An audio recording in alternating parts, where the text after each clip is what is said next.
अब झारखंड में शुरू होगी क्षेत्रीय भाषाओं की पढ़ाई। सीएम हेमंत ने 3,469 माध्यमिक शिक्षकों को बांटे नियुक्ति पत्र। मुख्यमंत्री हेमंत सोरेन ने शुक्रवार को टाना भगत इंडोर स्टेडियम खेलगांव में आयोजित भव्य समारोह में 3,469 माध्यमिक शिक्षकों को नियुक्ति पत्र सौंपे। इस नियुक्ति के साथ राज्य के सभी जिलों में माध्यमिक स्कूलों में नए शिक्षक पदस्थापित हो जाएंगे। शिक्षकों की नियुक्ति से कई विषयों की पढ़ाई के साथ राज्य की कई स्थानीय भाषाओं की पढ़ाई संभव हो पाएगी। संथाली, मुंडारी, कुड़ुख, नागपुरी, कुरमाली के साथ बांग्ला, उड़िया आदि अन्य भाषाओं की पढ़ाई माध्यमिक स्कूलों में होगी। कर्नाटक के नए सीएम सिद्धारमैया के शपथ ग्रहण में शामिल होंगे हेमंत सोरेन। मुख्यमंत्री हेमंत सोरेन 6 दिनों के प्रवास के बाद गुरुवार की शाम दिल्ली लौट आए। दिल्ली प्रवास के दौरान सीएम ने निर्माणाधीन नए झारखंड भवन का निरीक्षण किया, धीमी प्रगति पर नाराजगी जताई और 15 दिनों में रिपोर्ट मांगी।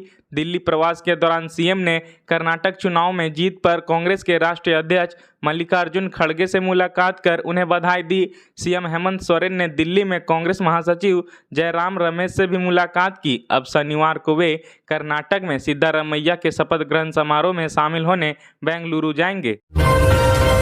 बीज घोटाला मामला में अदालत में पेश हुए मंत्री सत्यानंद भोक्ता, खुद की बहस। बीज घोटाला मामले में तत्कालीन कृषि मंत्री सह वर्तमान नियोजन मंत्री सत्यानंद भोक्ता के डिस्चार्ज पिटीशन पर एसीबी की विशेष अदालत में शुक्रवार को सुनवाई हुई। अदालत में उपस्थित होकर मंत्री सत्यानंद भोक्ता ने खुद बहस की, खुद पर लगे आरोप को बेबुनियाद बताते हुए निर्दोष बताया। अदालत को बताया, मंत्री होने के नाते उनके द्वारा आदेश दिया गया था। कार्यादेश विभाग के अधिकारियों के द्वारा बनाया गया था। खुद के बचाव में साक्ष्य प्रस्तुत करने के लिए मंत्री सत्यानंद भोक्ता ने अदालत से समय की मांग की, जिस पर अदालत ने 5 जून की तिथि निर्धारित की है। गैंगस्टर अमन श्रीवास्तव देगा अपने गुनाहों का हिसाब। एटीएस को मिली 6 दिन की रिमांड। गैंगस्टर अमन श्रीवास्तव से एटीएस 6 दिन की पुलिस रिमांड पर लेकर पूछताछ करेगी। शुक्रवार को एटीएस की ओर से दाखिल अर्जी पर सुनवाई हुई। सुनवाई के पश्चात एटीएस कोर्ट में 6 दिन की पुलिस रिमांड पर लेकर पूछताछ करने की अनुमति प्रदान की। यह पूछताछ शुक्रवार से प्रारंभ होगी, जो 24 मई तक जारी रहेगी। झारखंड एटीएस ने मंगलवार को मुंबई में गिरफ्तार किया था। बुधवार को रांची लाया गया। गुरुवार को उसे कोर्ट में पेश किया गया था, जहां से उसे जेल भेज दिया गया था। खबरों में आगे बढ़ने से पहले यदि आप हमारे न्यूज चैनल को सब्सक्राइब नहीं किए हैं तो प्लीज सब्सक्राइब करके बेल आइकन को प्रेस कर दें, ताकि रेगुलर अपडेट आप तक पहुंचती रहे। तो चलिए बढ़ते हैं आगे खबरों की ओर। चतरा में वट सावित्री पूजा स्थल पर लगी आग। विशाल वट ब्रिज के नीचे पूजा कर रही थी महिलाएं। वट सावित्री पूजा के दिन झारखंड और बिहार की सीमा पर स्थित चतरा जिले में एक बड़ी दुर्घटना टल गई। वट सावित्री की पूजा करने के लिए भारी संख्या में महिलाएं एकत्रित हुई थीं। इस दौरान पेड़ के नीचे आग लग गई। लोगों की लापरवाही का आलम यह रहा कि आग बुझाने की बजाय उन्होंने उसका वीडियो बनाना शुरू कर दिया। मोबाइल से वहां का फोटो खींचते रहे। बाद में पुलिस ने आकर आग पर काबू पाया। जुवेनाइल जस्टिस बोर्ड में अस्थायी मजिस्ट्रेट की नियुक्ति पर हाईकोर्ट ने पूछा सवाल। झारखंड हाईकोर्ट ने juvenile justice board JJ board में अस्थायी मजिस्ट्रेट की नियुक्ति नहीं किए जाने पर सरकार से जवाब मांगा है। चीफ जस्टिस संजय कुमार मिश्र और जस्टिस आनंद सेन की अदालत ने शुक्रवार को सरकार को शपथ पत्र दाखिल कर यह बताने को कहा कि बोर्ड में फुल टाइम मजिस्ट्रेट की नियुक्ति क्यों नहीं की गई है और कब तक नियुक्ति कर ली जाएगी। इस मामले की अगली सुनवाई अब ग्रीष्मावकाश के बाद होगी। जेटेट परीक्षा शीघ्र कराने को लेकर हाईकोर्ट में पीआईएल दायर। झारखंड सीटेट उत्तीर्ण अभ्यर्थी संघ की ओर से हाईकोर्ट में जनहित याचिका दायर कर राज्य सरकार से जेटेट परीक्षा शीघ्र करा लेने का आदेश देने का आग्रह किया गया है। प्रार्थी ने याचिका में कहा कि बीते 7 वर्षों से झारखंड में जेटेट की परीक्षा आयोजित नहीं हो रही है। प्रार्थी ने प्रार्थना की है कि सीटेट को भी जेटेट की तरह झारखंड में मान्यता दी जाए, क्योंकि राज्य सरकार जेटेट की परीक्षा कराने में पिछले 7 साल में असफल रही है। ऐसे में सीटेट पास अभ्यर्थियों की उम्र सीमा भी धीरे धीरे खत्म हो रही है। प्रार्थी की ओर से यह भी कोर्ट को बताया गया कि वर्ष 2016 के बाद से राज्य में जेटेट की परीक्षा नहीं ली गई है। याचिका में यह भी कहा गया कि राज्य सरकार वर्ष 2016 के बाद से बिना जेटेट की परीक्षा लिए शिक्षक नियुक्ति की प्रक्रिया शुरू करने जा रही है, जिससे करीब 4 लाख अभ्यर्थी शिक्षक नियुक्ति परीक्षा में शामिल होने से वंचित हो जाएंगे। मामले में प्रार्थी की ओर से अधिवक्ता कुशल कुमार पैरवीकार हैं। गर्मी छुट्टी से पहले पिकनिक पर गए सरकारी स्कूल के छात्र की मौत। ग्रामीणों ने शिक्षक को बनाया बंधक। लोहरदगा जिले के कुड़ू थाना क्षेत्र के उत्क्रमित मध्य विद्यालय उड़ूमुड़ू का एक विद्यार्थी नदी में डूब गया। इसके बाद स्कूल के शिक्षकों को ग्रामीणों ने बंधक बना लिया। ग्रामीणों का आरोप है कि शिक्षकों की लापरवाही से 8 साल के बच्चे की कोयल नदी में डूबने से मौत हो गई है।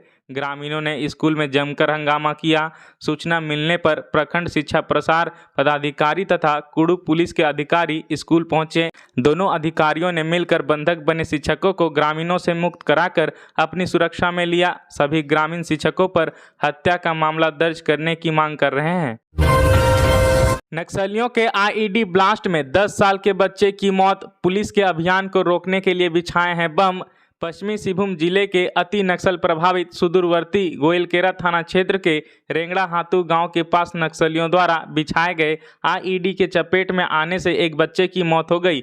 घटना गुरुवार शाम की करीब 6:30 बजे की बताई जा रही है, लेकिन पुलिस को इसकी सूचना शुक्रवार सुबह मिली है। घटना के बाद इलाके में मातम पसरा है। जानकारी के मुताबिक बच्चे की उम्र महज 10 साल थी। आईईडी ब्लास्ट के चपेट में आने से एक बच्चे की मौत घटनास्थल पर ही हो गई। जहां यह घटना हुई है वह इलाका अति नक्सल प्रभावित है। इसके कारण पुलिस को इसकी सूचना शुक्रवार सुबह मिली। घटना की सूचना मिलने के बाद गोयलकेरा पुलिस घटनास्थल के लिए रवाना हो गई। समाचार लिखे जाने तक मृतक बच्चे की विस्तृत जानकारी नहीं मिल पाई है। बता दें कि नक्सलियों के विरोध में पुलिस लगातार छापामारी अभियान चला रही है। पुलिस के इस अभियान को असफल बनाने के लिए नक्सलियों ने अपने इलाके की बम से घेराबंदी कर रखी है। नक्सली इसकी जानकारी पुलिस को भी दे चुके हैं ताकि पुलिस की नक्सल विरोधी अभियान पर ब्रेक लग सके, लेकिन पुलिस लगातार नक्सलियों की कमर तोड़ने में लगी हुई है। इस बीच एक मासूम नक्सलियों द्वारा बिछाए गए बम की चपेट में आ गया। नक्सलियों ने गोली मारकर की हत्या, उन्हीं के लिए लेवी वसूलता था शख्स। पश्चिमी सिंहभूम में नक्सली एक बार फिर काफी एक्टिव हो गए हैं। जिले के गोयलकेरा थाना क्षेत्र में भाकपा माओवादी नक्सलियों ने एक व्यक्ति की गोली मारकर हत्या कर दी। घटना की सूचना मिलने के बाद गोयलकेरा पुलिस शव लाने का व्यवस्था कर रही है। घटना के संबंध में मिली जानकारी के अनुसार मृतक गोयलकेरा थाना क्षेत्र के पाता गांव का रहने वाला चारों पूर्ति था। यह इलाका अति नक्सल प्रभावित क्षेत्रों में आता है। बताया जा रहा है कि गुरुवार की रात नक्सलियों ने चारों पूर्ति की गोली मारकर हत्या कर दी, जिससे उसकी घटनास्थल पर ही मौत हो गई। पुलिस को घटना की सूचना शुक्रवार सुबह मिली, जिसके बाद गोयलकेरा पुलिस ने शव लाने की व्यवस्था की है। झारखंड के 32 आंदोलनकारियों को मिलते हैं 7,000 पेंशन, 2511 को 3,500। इतने आवेदन अब भी लंबित। झारखंड अलग राज्य के 32 आंदोलनकारियों को 7,000 रुपये समान भत्ता मिल रहा है। वहीं 2511 आंदोलनकारियों को 3,500 रुपये मिलते हैं। इसके अलावा 1,000 आंदोलनकारियों को प्रमाण पत्र दिया गया है। फिलहाल आंदोलनकारियों के 20,000 से ज़्यादा आवेदन लंबित हैं। गुरुवार को विधानसभा की आश्वासन समिति की बैठक हुई। इसमें झारखंड के आंदोलनकारियों को मिलने वाली सम्मान राशि और अन्य सुविधाओं का मामला आया। सभापति दीपक बिरुआ, सदस्य डॉक्टर लंबोदर महतो और अंबा प्रसाद गृह विभाग के कामकाज को लेकर नाराज थे। विभाग को छत्तीसगढ़ सहित दूसरे राज्यों में आंदोलनकारियों को मिल रही सुविधाओं से संबंधित रिपोर्ट कमेटी को देनी थी। रांची में 11 साल की बच्ची को परिजनों ने जंजीरों से बांध किया कैद। जाने क्या है बड़ी वजह। राजधानी के हरमू हाउसिंग कॉलोनी में एक अजीब दृश्य सामने आया है। यहाँ 11 साल की एक बच्ची को उसके परिजन ने अमानवीय तरीके से जंजीरों में जकड़ रखा है। रात दिन जंजीरों में जकड़े रहने से बच्ची के हाथ में छाले पड़ गया है। बच्ची को इसी स्थिति में खाना पीना दिया जाता है। जब लड़की की मां से सवाल किया गया तो उसने कहा बच्ची की दिमागी हालत ठीक नहीं है।